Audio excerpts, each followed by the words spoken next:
Cheers.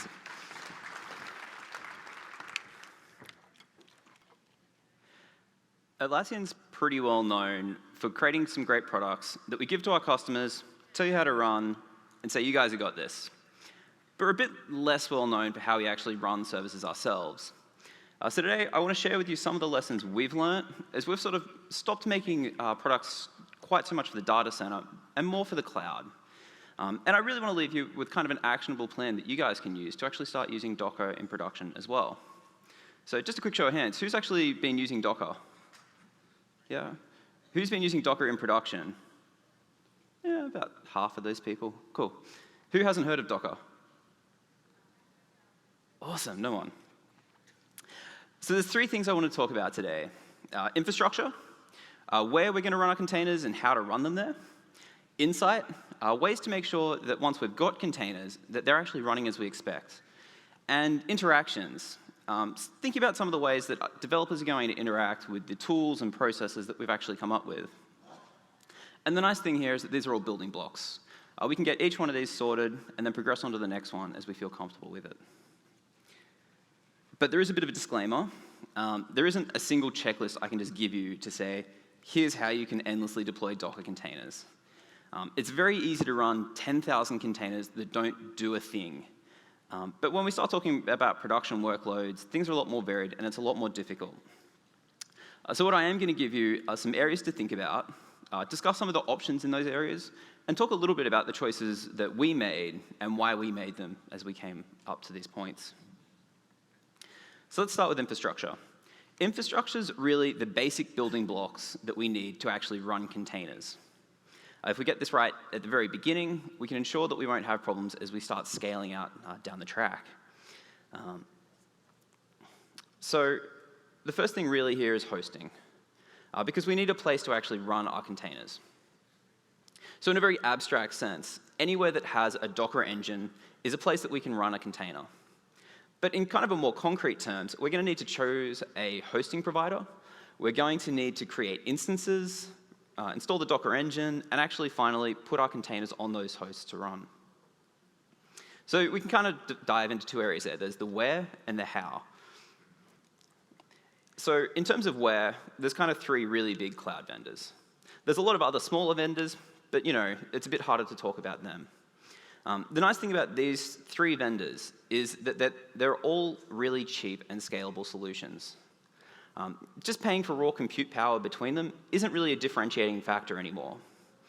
Where these different providers actually differentiate themselves is in the different tools and support that they offer. And if you kind of analyze that a bit, you can actually find what's going to be the best fit for your team.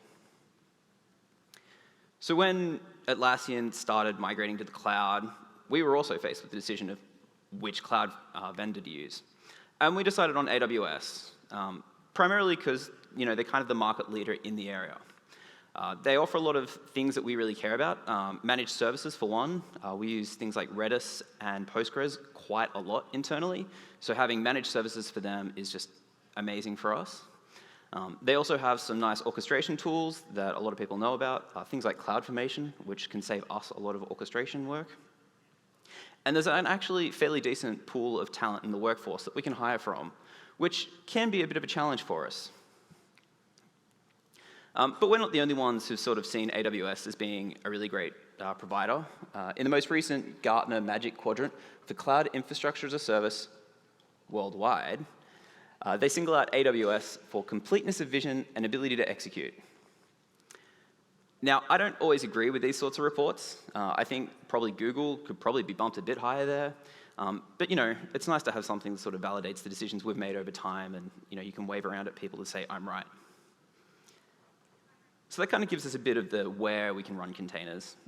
Let's dive into the how, because that's kind of a bit more interesting, really. And it's also one of the more contentious issues, because a lot of people, myself included, initially start looking at containers and they think, we're going to have all these containers, we're going to have all these hosts, and we'll need a fancy orchestration system to make it all work, and then obviously we'll need some sort of distributed key value stored so that we know what's happening. And it actually makes sense to take a step back and say, they're all fun tools to play with, but using them straight up embraces a lot of complexity when we don't need it. So what I'm going to show you instead is my secret, ultra-reliable design for running containers in the cloud. We get 2 hosts, we put them behind a load balancer, and we make each one run a copy of our container. This is a pretty simple sort of diagram for how to run a container. And if it looks familiar, that's great, because it's lifted pretty much out of the playbook of every cloud vendor on how to actually run a service reliably. And it gives us lots of nice properties, such as we can tolerate host failures, we automatically load balance our traffic across a whole bunch of nodes, and we can orchestrate things like zero downtime deployments, which is nice. But we're going to want to use more than 2 containers on 2 hosts. So what are our options there? Well, we could try a bin packing strategy.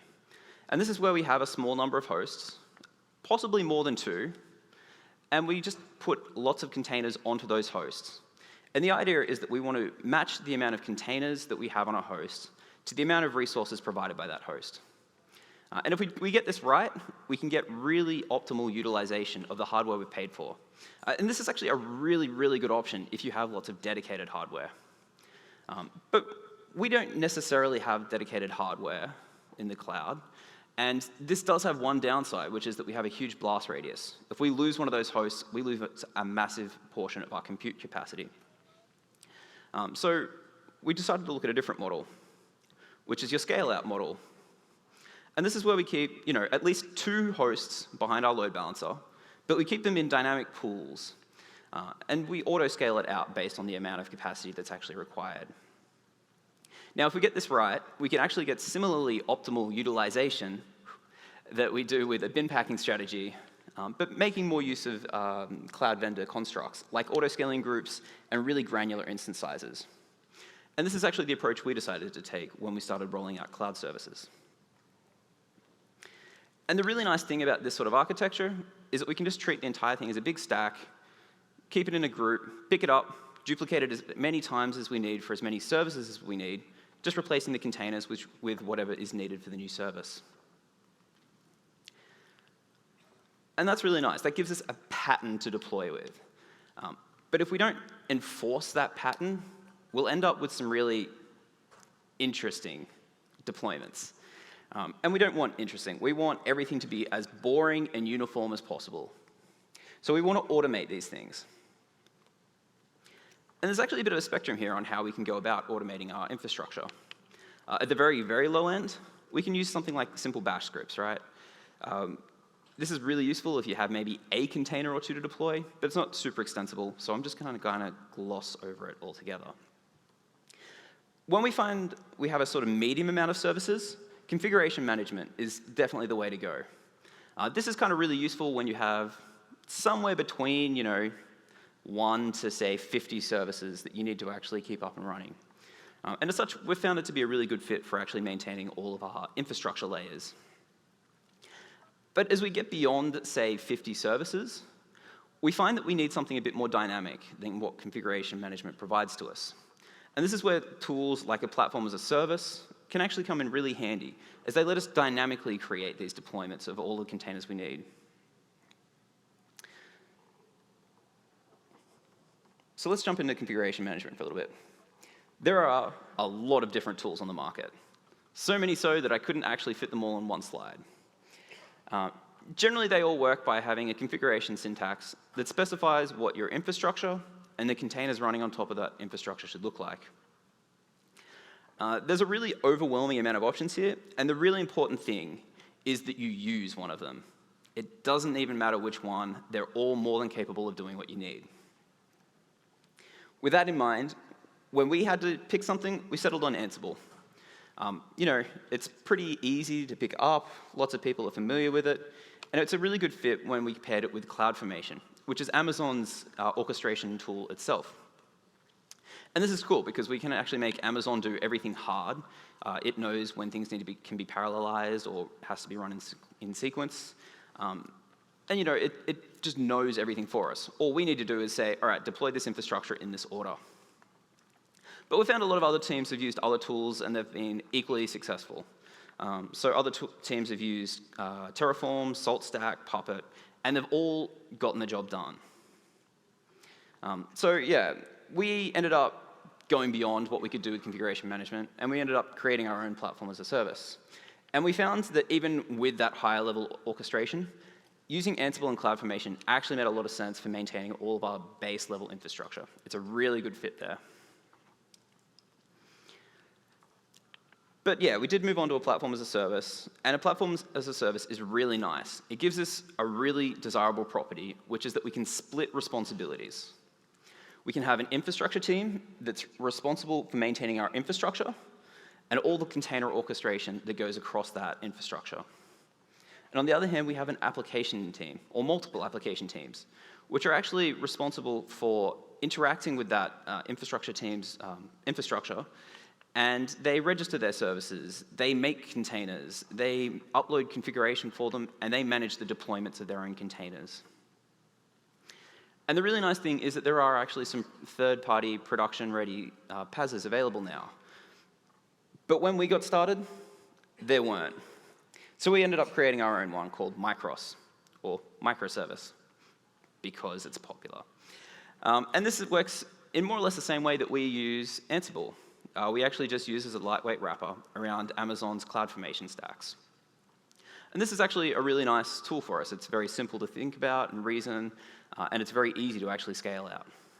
And we found the return on investment here to be really good because we have about 1,300 active deployments at the moment. Each one of those deployments can have hundreds and hundreds of containers. And that's 1,300 deployments where we haven't had to have specific engineers learn how to use Amazon Web Services directly. So that's kind of cool. We can now deploy containers. But we're not going to get very far unless we actually have containers to deploy. So we need a Docker registry, which is a place where we can store our containers to be used later. Now, if we get this right, no one will ever notice. It is the most thankless job you can ever have to run one of these. But if you get it wrong, you'll have a lot of erratic deploys, lots of long delays, and you'll have a lot of very upset users. And there's a couple of different options we have here. There's the public Docker Hub, which is where all of the official images are. It's maintained by Docker itself, which is really nice, but everything's public. And as a private company, we're probably going to want to have some private images. And this is where we come into the world of private registries. And there's a lot of different paths we can take here with private registries. At the very beginning, we can start with the Docker Hub itself. They actually have plans to give you 5 private repositories. But then their pricing model after that is callless, which makes a lot of people uncomfortable. There are other third-party companies, such as Key or Quay, depends who you talk to, that specialize in running third-party private registries for you. And they are really nice offerings. There's also tools, your cloud providers like Amazon and Google Cloud also provide third-party built-in solutions for storing your containers. And even some of the high-level third-party platforms as a service, such as OpenShift, actually provide built-in registries, which is actually really nice of them. But there's one other option, and it's the option that we chose to use in the end, which is actually using the open source project, Docker Distribution, which is the project behind the Docker Hub, to self-host your own registry and actually keep everything in-house. And we mainly use the open source registry because when we needed to create one, there weren't any great third-party solutions available. If we were actually starting over today, we would almost certainly use Amazon's container registry, just because it would be neatly integrated with the rest of our tool chain. But one of the things we've really found here is that by getting this right, we can really reduce the amount of friction around people adopting Docker, and it really helps with its adoption rate. We've actually found that, over the last 12 months, there's been a few upticks there, but we've had roughly 1 terabyte of new images created every month. And that's, a number that's still growing. So just to kind of pull together all the stuff that we've done, so you can kind of see what a whole system might look like. We use Amazon Web Services at the base for all of our hosting needs. Everything sits on top of it. Sitting above that, we have Ansible, which actually provisions all of our low-level infrastructure and things that are required for us to actually use higher-level deployment tools, such as our Docker registry. But for what our application developers use, and what most people in Atlassian use to do deployments now, is the higher-level tool, Micros, a platform as a service, which allows people to just deploy a stack of infrastructure, which will come live, pull containers from the Docker registry, be marked as healthy, and then start serving traffic. If any of you were just in the Bitbucket pipelines talk, they were talking about how they use a tool to actually run Bitbucket pipelines on top of Atlassian, on top of AWS. This is how they do it, using Micros. So we really want to make sure we get all of our infrastructure right, because it's what we use to run our containers. It's really critical that we choose our hosting provider really carefully and work out the best patterns to actually deploy our containers on those hosting providers. Once we've got those patterns sorted, we want to automate the process so that we can deploy more and more containers without having any problems. And we want to ensure that we have a really solid registry so that we can actually have containers to deploy. And when we get these three things right, we can actually go and start deploying containers, which is great. But we can't quite go to production just yet because we don't really have any insight into what's actually happening. And without any insight, it's kind of irresponsible to do production workloads where we just have no idea if they're actually working or not. So I'm going to steal a framework from our monitoring team that you guys can use to work out the different levels that you need to actually get insight into your services at. And the first level is system. This is where we work out what resources we are paying for and what their current utilization is. This is really important because it specifies things like the hard limits for our containers. If you have a container that requires 2 gig of memory to start, and you've only ever got 1 gig of memory available, you're never going to start that container. But over time, this lets us track things like our performance characteristics, and we can actually use this information to do capacity planning. Now, most cloud vendors will give you a bit of insight into what's happening at the system level. They run the hypervisor that your virtual machines run on top of, and they know things about what's happening. But they don't have a really great depth of information. And this is where it makes sense to actually pull in some third-party provider here to actually get more information about what your hosts are doing. Typically, these work by installing an agent on your host to actually poll everything that it can about the host and send it off to a local aggregation endpoint where you can create things like nice dashboards and do some fairly sophisticated querying of that data. And the really nice thing here is that these agents are all Docker aware. So you can also get your system level information about things that Docker's doing. How many containers do I have? What are their uptime? How much bandwidth are those containers using? These are all really useful bits of information to have. And at Atlassian, we've used quite a lot of tools over the years. In fact, we've used many tools at the same time over the years. And a while ago, we decided to standardize on Datadog, mostly because it was one of the more popular options at the time, and it has a fairly easy adoption curve. But this is a bit like configuration management. It doesn't really matter which vendor we use. It matters that we are using one of them to get the information that we need. And all the vendors are capable of getting this information. This is a screenshot from a particularly bad day where we had an incident. Oops. And once we've got that information, we can also do other interesting things with it, like make internal tools. This is a screenshot from a tool called Alfred that basically makes sure we actually make good use of the resources we're paying for.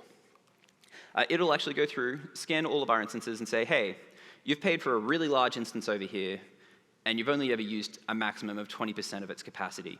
Maybe you should try this other smaller sized instance instead. And when we can make tools like this, we can save thousands of dollars a month on just the infrastructure, without even worrying about more high-level concerns like the containers and optimization. So with our system level of insight, we kind of are looking at the world that the container exists in. But when we dive into our application and business level, we actually want to know what's happening inside the container. With our application level, we really want to make sure that the process that's running inside the container is operating within the expected bounds that we've set for it. And there's two main schools of thought here about how to actually get this information: push versus pull. So in the push-based model, your applications in your containers will generate metrics and send them off to a local aggregation endpoint, which will be sent up elsewhere so that you can correlate it all together. In your pull-based systems, you'll have a central agent that will go around and actually poll every single one of your containers and say, what metrics have you got that have changed since the last time I polled you? Now, the push-based method has really been popularized by StatsD, which was released by Etsy a fair few years ago now, whereas pull is more characterized by tools like Prometheus, which is actually a tool based on the papers that Google released about how they do monitoring. When we had to come around to using this, or a tool at this level, we ended up using StatsD, mainly because we had a lot of developers who were very familiar with it and very passionate about getting metrics out. And they are people you want to embrace and do everything you can to help. We actually found we were pushing so many metrics through it that we ended up creating an open source project called GoStatsD, which was tuned for a bit higher performance and to have a much more pluggable backend so that we could actually annotate metrics with information about the services that they came from.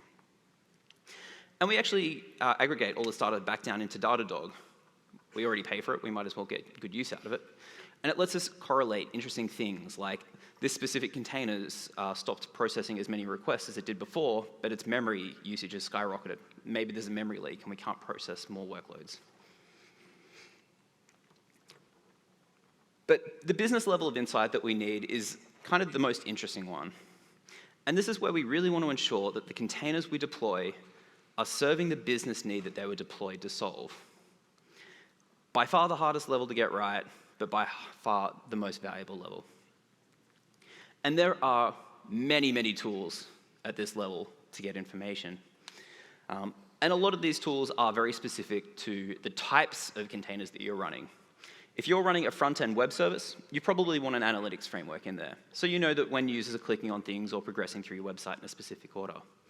But if you're running something that's a bit more transactional or a batch backend or something, you probably want to use synthetic transactions so that you know, or injecting a synthetic transaction so you know that when things get processed, they're actually going to be successfully done in the order that you expect them to be done. A lot of these are very hard to sort of generalize out because they are useful for a specific use case. But we've found that logging and request tracing have been a broadly applicable thing for all the services that we run. So we actually built them into the platform as a service itself. And when you do start getting lots of logs, it's very easy to SSH between hosts at, say, 3 hosts. But as you start getting closer to 300, 3,000, 300,000 hosts, SSH isn't really a scalable solution. So you want to adopt some sort of log aggregation policy. There's lots of different third-party vendors here who have tools in this area that can help. And they all generally work by having an agent that will slurp up all your logs, send it to their backend, and let you perform some rich querying on it. Very similar to the same idea with Datadog. But if you're not necessarily comfortable with this, maybe you're generating too many logs for the pricing plans, or you're worried you have something sensitive in your logs, you can also run your own logging infrastructure, which is the approach that we take. We were a bit worried by the amount of logs we generate, which was about 7 terabytes a day. So we ended up creating what we affectionately know as logging as a service, to sit under our platform as a service.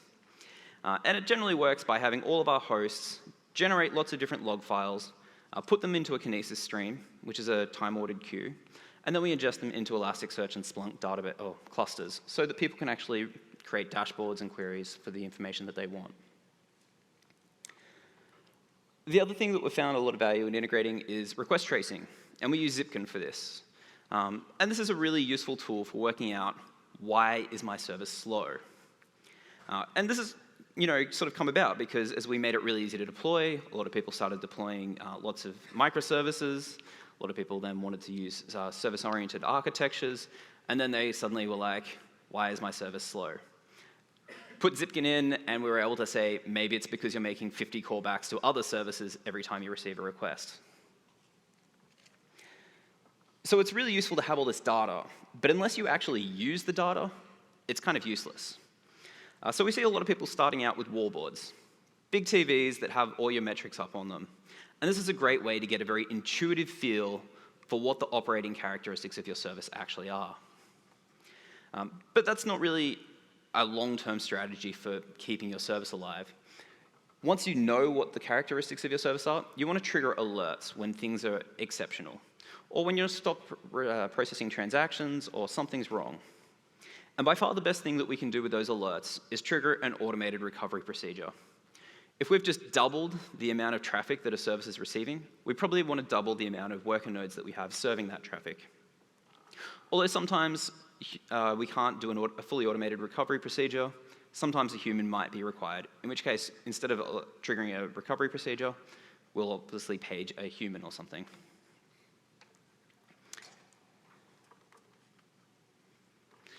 So just to sort of show everything in an absolutely hideous slide that we use. God, I hate this slide. We have Datadog at the very bottom level for kind of all of our system level metrics. And we try to funnel as much back down to Datadog as we can. Stepping up a level from that to our application level, we use StatsD. Specifically, we use an open source fork that we created called GoStatsD, which grabs all the information from our services and funnels it back down into Datadog. And then at the highest level, we've integrated a few tools to get some business level insight into what's happening. Specifically, Zipkin for request tracing and Elasticsearch and Splunk, which is part of our logging as a service platform.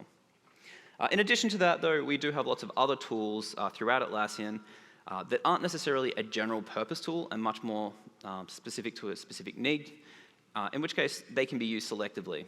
We just haven't integrated them. So Insight's all about letting us run our services reliably. At the system level, we want to make sure we're making optimal use of all the things that we're actually paying for. Stepping up to the application level, we want to make sure that we're actually correctly processing the workloads that we're throwing at our containers. And at the business level, we really want to make sure that the containers are actually serving the intended business purpose that they were deployed to solve. Now, when we get all of these things right, we can start deploying to production pretty comfortably. And we'll be able to deploy hundreds of containers really comfortably like this. But this isn't quite enough to get us up to thousands of containers in production, because we'll be blocked by some of our user interactions. And it shouldn't be a huge surprise that as we get really good infrastructure and great insight into what's happening, lots of developers do want to onboard onto these new tools. And it's very easy to become a victim of your own success. So you really want to plan ahead and have strategies in place for as users adopt this tooling. And by far the best thing you can do is make everything self-service. The more your developers can help themselves, the less you have to help them, which is, a win-win in my book. And you really want to start with documentation here. Everything you do and don't document is just going to add to your support burden, which isn't what you want to do. But after that, you really want to build up a feedback loop. You want to find what people are still contacting you for support about. What are people having trouble with? Why do people come and annoy you at your desk? And when you have that information, you can improve your documentation. You can come up with new procedures. You can automate away common things. And that's pretty much the exact process we went through. We documented as much of our platform as a service as we could. And whenever we create new features, we also document them and then blog about them on Confluence. But we found that wasn't quite enough as we started to onboard hundreds of new developers at once. So we started creating a boot camp, which is a really informal training session where a developer from the platform team goes and babysits people through their first deployment, explains a bit about the platform, how it came to be, and why. And then the last thing we kind of found is that there are a lot of things that people commonly want done. And not all of them really require some sort of formal change process. A good example is we have one specific service that has about 800 deployed containers. And occasionally, one container will just lock up and stop serving traffic. Now, that team doesn't want to redeploy 800 containers, triggering a whole new deploy in the system. They just want to really restart that one node. So we created an option that would let them identify those hung nodes and restart just that one node specifically. Saves us a support ticket, saves them a lot of aggravation. But not everything is going to be quite self-service, sadly. You really do have some times where people need to be involved. And it's important to have a process in place here, because if you just have tons of ad hoc stuff, it's going to kill your infrastructure team's velocity. And we kind of see there being a few sort of streams of things that need to happen here. You've got your really informal questions. People just have questions like, how do I do a deployment? Well, you could read the documentation, but someone will probably also explain it to you. And these tend to happen in one-on-one chats or in like a chat system. The next sort of thing that we see is a lot of kind of more formal change requests. I want someone to go and drop my production database table. There should probably be an audit trail of why someone did that. So having some sort of system that allows someone to request a formal change is pretty important. And finally, we see support rotations being really important here as well.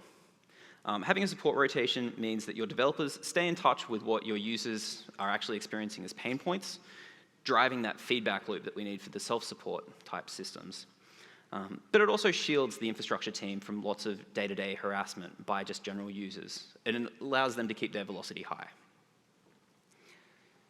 So it probably shouldn't be a huge surprise that we use HipChat pretty extensively for all of our kind of ad hoc questions. Our users can log into a Micros room, they'll ask lots of questions, and we'll respond to them as best we can. The really nice thing here is that we have quite a lot of users now, and frequently users will help each other out before we even have someone have to get in touch with them. We also use Service Desk for all of our formal change requests, so that when someone needs that production database dropped, we will receive a ticket, we'll get authorizations from the appropriate people, and we'll enact the change, and then we'll have an audit trail after the fact to say, yes, we did that, and here is why. And we also enabled a procedure that we call developer on support, or @DOS for short. And this is really about just having a developer rotate out of sprint work for a week and rotate into a support position where they do everything they can to help our users by responding to questions like this one, triaging any requests we receive by a service desk, enacting any changes that are needed. And the final thing that we kind of see being really critical in your interactions is actually a remediation policy. Because sometimes users will do things that just slightly explode. And when that happens, you don't want 3 a.m. you trying to make the right decisions when everything's on fire. And there's two kind of key parts to this. There's a procedure to actually handle the incident. You want to alert your users, you want to fix things up, get everything working properly again. And then there's also a procedure to stop that incident happening again. Review the underlying cause, see what happened, see what someone misclicked something and did something really bad. You want to prevent that from happening again. And the easiest way to sort of show what one of these procedures looks like is to actually just walk you through one. So imagine something's just gone wrong. The first thing that should happen is that one of our engineers should get paged via PagerDuty. And they should be getting paged from an alert that's triggered at our insight level. It's really important that we don't get paged by users on Twitter. That's not the place we want to be. Our automated systems should pick it up. From there, we have that engineer log into a Jira instance we have that's used specifically for tracking incidents. And they'll create what we call a hot ticket. From that hot ticket, we can kind of keep track of everything that was happening. We can also trigger status page updates to actually say that our service is in a degraded state. But then our developer goes and creates a HipChat room that just has a name that corresponds to the hot ticket number. And the engineer will just dump every single bit of relevant information into that HipChat room as it becomes available. And to actually get that information, they'll pop along to Confluence, where we have runbooks detailing procedures on how to fix a broken world back to a nominally working state. And all the information about that will be dumped into the HipChat room, including procedures about to be enacted, the results of those procedures, anything else that's relevant. So just to wrap up kind of how we support our users, we use a lot of our own tools. And that's because they're all very multi-purpose tools that are really good at supporting teams. Specifically, we use Confluence for documenting everything that our users need to know, and also everything that the teams that support the platform need to know, so that we can fix things when it's broken.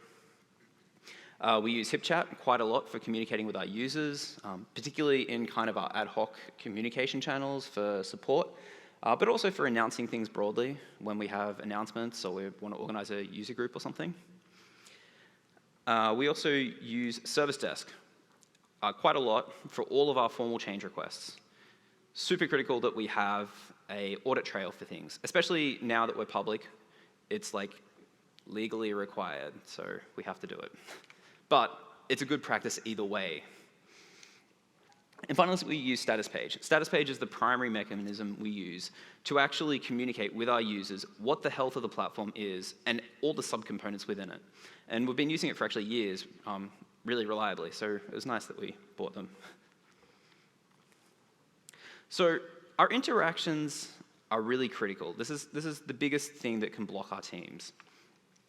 And we really want to make things as self-service as possible, because this is how we just cut out an entire category of interactions.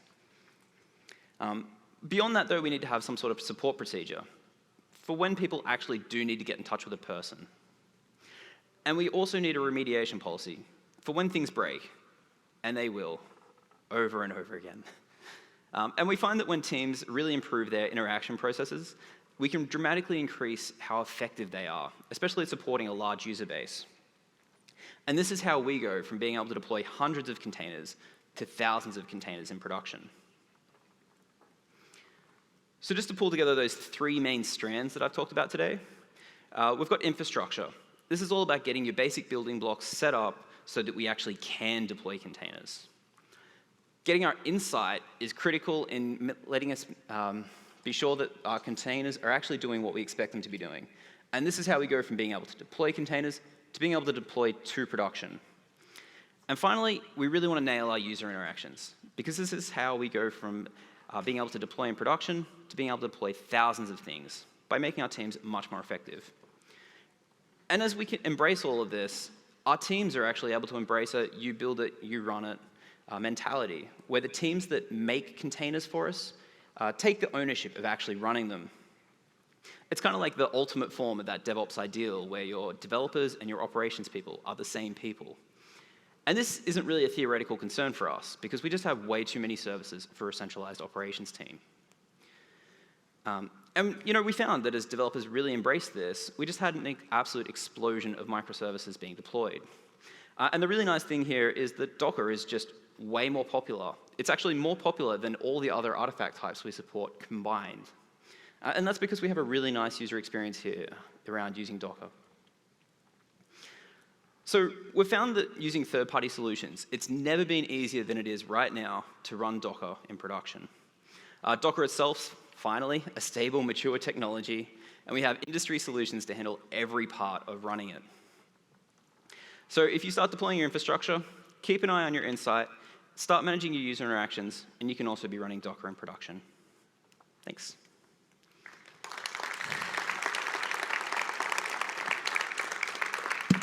Awesome. Well done, Ben. There is something wrong with the questions on the app, so I apologize, but we've got 2 minutes or so for questions. So if you have a question, I am happy to run over and give you the mic if you just want to put your hand up. Anyone? Someone over here? Apologize, I'm slow away. Had a bit too much beef at lunch. Let's try and get people on opposite sides of the room to ask questions in turn. I was just wondering, in your handling of the infrastructure, Yep. How you deal with sort of the pod concept of a isolated application having multiple containers, and how you would deploy instances of it. Sure. So we have the concept of a service. And a service is defined by a manifest file that specifies lots of bits of information about how your service should be deployed. And when you trigger that deployment, it will pull down and create infrastructure according to the spec you've listed there. So if you have the need to have multiple containers on a specific host, you just specify that in your manifest. It is driven through Micros, yes. I was late, so maybe I didn't hear this. Which, and if you can say, what service are you describing runs in this capacity? Do all cloud services run under this, or? So, good question. I was hoping someone would ask that one. I'm not talking about Atlassian Cloud in general. Micros makes up a portion of Atlassian Cloud, as do our data centers. So we have workloads spread across them both. And it's very hard to pinpoint things. Some things, like Bitbucket pipelines, entirely reside on top of Micros. Particularly our newer services reside on top of Micros. We also have a lot of microservices that power things like user identification, all the media handling in things like Confluence and Jira across Atlassian Cloud are all powered on top of Micros. But a lot of our older things that were designed for data centers still run in our data centers. Cool. I think that's all we've got time for questions. So just a reminder, if you could leave some feedback for Ben on his presentation on the app. Hopefully that section of the app works. That'll be great. I think Ben will be at the back as well to answer any questions if you want to go up in person. But again, thanks everyone for attending, and thanks Ben.